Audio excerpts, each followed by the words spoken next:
Well, this week, thousands are in the nation's capital to commemorate the 50th anniversary of the March on Washington for Jobs and Freedom. Martin Luther King Jr.'s I Have a Dream speech became the touchstone of the civil rights movement. Will Jones is a professor of history at UW-Madison and an expert on the civil rights movement, and his new book is The March on Washington, Jobs, Freedom, and the Forgotten History of Civil Rights. Welcome to Live at 5, and congratulations on the book. Thank you, thank you. It's good to be here. It's hard to believe we're 5 decades later, and you were actually in Washington this past weekend. What was that like? That's right. Well, it was exciting because there's people coming in for both. There was a march on Saturday to commemorate the 50th anniversary, and then there's another celebration on Wednesday, the actual 50th anniversary on the 28th.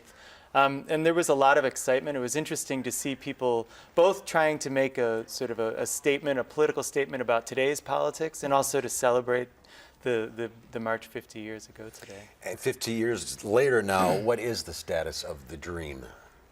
Well, I think it's mixed. I mean, I think I've been trying to think about the ways in which there are aspects of the dream that I think are realized. I think clearly the system of legal segregation and disfranchisement that was mostly in the southern United States has been eliminated. Segregation hasn't been completely eliminated and discrimination hasn't been eliminated. We have very powerful laws protecting the right to vote, protecting access to work, against discrimination in employment, and I think those are important aspects in which the march, I think, directly contributed to. Well, we have a black president. That's and right. African Americans probably have some social and economic opportunities that people back in 1963 could never even imagine being possible.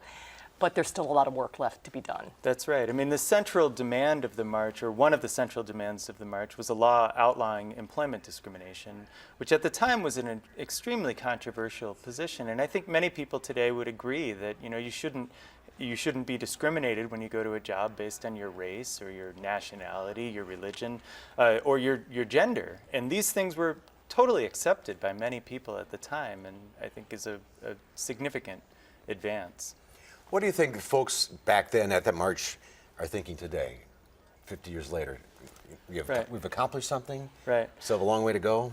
Yeah, I think a mixture of sort of success and feeling like, well, there are many things that need to be accomplished. I mean, particularly the economic goals of the march. They were calling for a federal jobs creation and training program that would, as they said, place all unemployed workers, black or white, in meaningful and dignified work at decent wages. Obviously, that's not something we've accomplished. They were calling for a $2 minimum wage. In today's terms, that would be about $14 an hour. And they determined at the time that that was the minimum wage that would be necessary to allow somebody to earn a decent standard of living working full time.